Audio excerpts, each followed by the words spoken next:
It's another edition of Local 6 Legal Line. We're joined by attorneys from the Bryant Law Center in Paducah. Kevin Shannon, Emily Roark, our guests for this segment. They'll be back a little bit later on to answer more questions. But meanwhile, if you have questions regarding personal injury, give us a call at 1-888-208-6946. And it looks like we have a question already. Mark says, I had a wreck in my car. The wreck was not my fault, but I still owe money on the car. The insurance company only wants to give me book value, but I owe more than that. What can I do? Well, that's a problem. You're called upside down on your loan. That's what most people would call that. The law requires the at-fault party to compensate you fairly for your vehicle.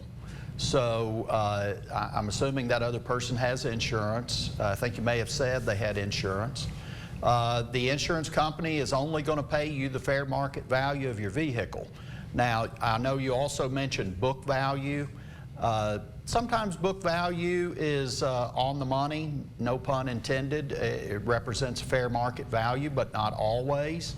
So the mere fact that a book somewhere says your car is worth X doesn't make it so. It could be worth a little more, could be worth a little less.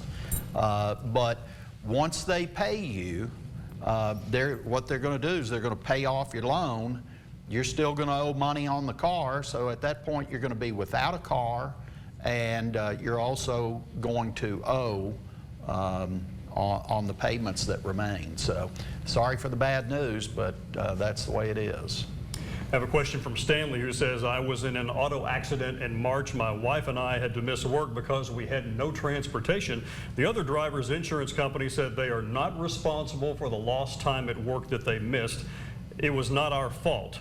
It was another driver's fault. Is all this true? Can they say we're not responsible for the lost work time? That's a tough one.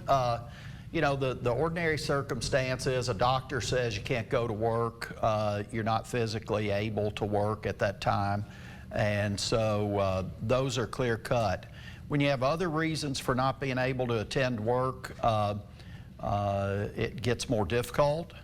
I can't say for certain that the insurance company is right in the position they're taking. It will all come down to whether that loss is reasonable or not.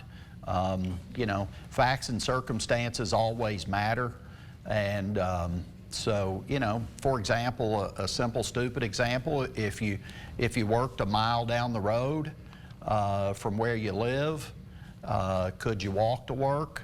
If so, probably would have been reasonable to expect you to walk to work. If it's a long ways and you really have no way of getting to work, then you can certainly make that claim. But if the insurance company doesn't want to pay it, that's where you may have to have a case in court. I have a question from Ronnie who wants to know the difference between being uninsured and underinsured. Vehicles are uninsured when there is absolutely no insurance coverage on them at all. Maybe somebody just forgets to pay their premium, or they times are tough, they don't have the money to pay, but they know they have to drive, so they drive knowing that they don't have insurance. Underinsured is similar, but that's where people have insurance on their vehicle, but it's not enough coverage to fully compensate somebody for their claim.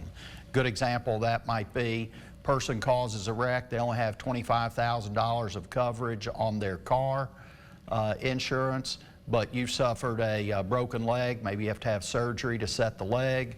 The value of your case is obviously in excess of that policy limit, so they would be underinsured. Have about half a minute left, and just real quickly, we have another question that says, I did some personal errands while driving a company car and had a wreck. Can the other driver sue me personally, or just the company, or maybe both? Maybe both. As you described it, probably just you. But if you were doing anything that might have been of benefit to the company at the time, they may also be able to get the company involved as well.